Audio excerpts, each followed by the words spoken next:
By the way, we told you about how this really stung stocks today. The Dow down 880 points. This was its 10th down week in the last 11. You know that story here.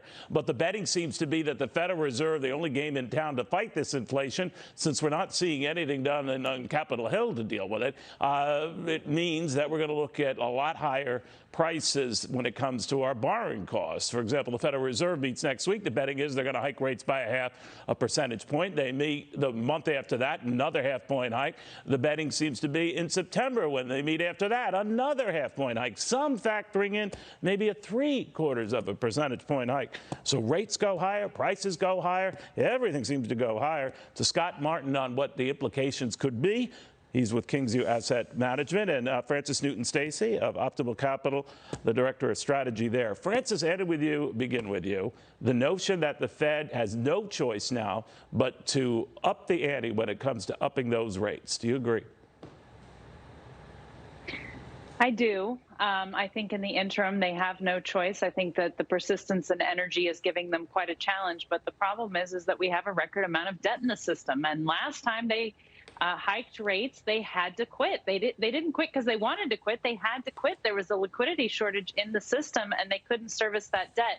And inflation, as horrible as it is, it's better than a credit crisis. And so I think that they're going to be as aggressive as they possibly can be until they have to stop. You know what's interesting about that? You talk about our $31 trillion debt, Scott. Just a nominal uptick in rates to where we think we'll be by the end of the year, to 3.5% to 4% on the overnight bank lending rate, which is the rate they control. That's going to add trillions to that.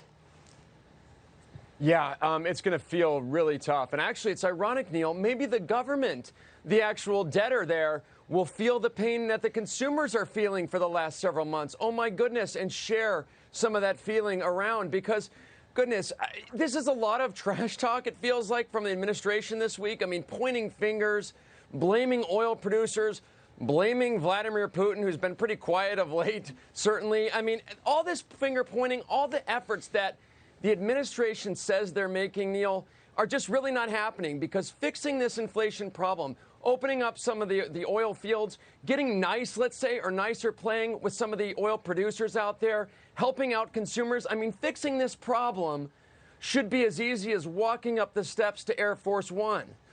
But it's not because they can't do it. They can't change their tone, and they're going all the way down the road with it. Even the Energy Secretary, as Jeff Flock pointed out. You know, Francis, what's a little weird here, a combination and a confluence of events, right? I mean, we have the retail inflation now back to where we were 40 years ago.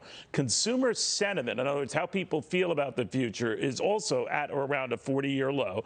The cost of living increase that is planned for Social Security recipients is probably going to be around 8.6%, the highest in, stop me if you've heard this before, about 40 years. Meat prices, the highest in about 41 years. Gas, the highest in about 40 years. What's going on with this 40-year thing? And is someone trying to tell us something that we're in for something big, just like we were then?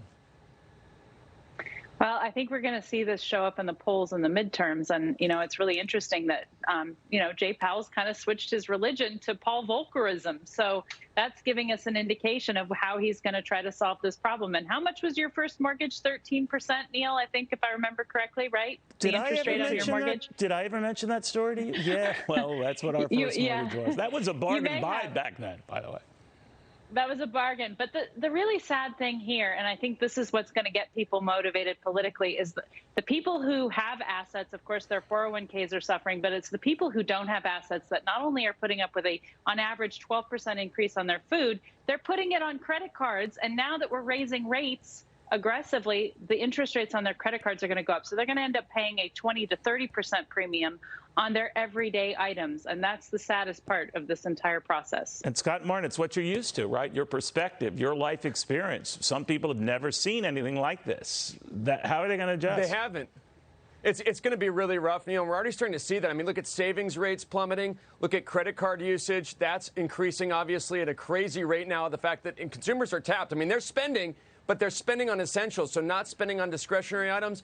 And your comment about the 40 years, my friend, I mean, we're seeing prices as high as they've been since I was prom king, if that doesn't tell you anything to be scared about over the weekend. You were a king. Wow. I was lucky to get invited at all. But after 13 girls... I was in a bassinet. See, I'll listen to you. I don't know. It brings back memories. Not all good memories. Not all good memories. Guys, I want to thank you very much. In the meantime...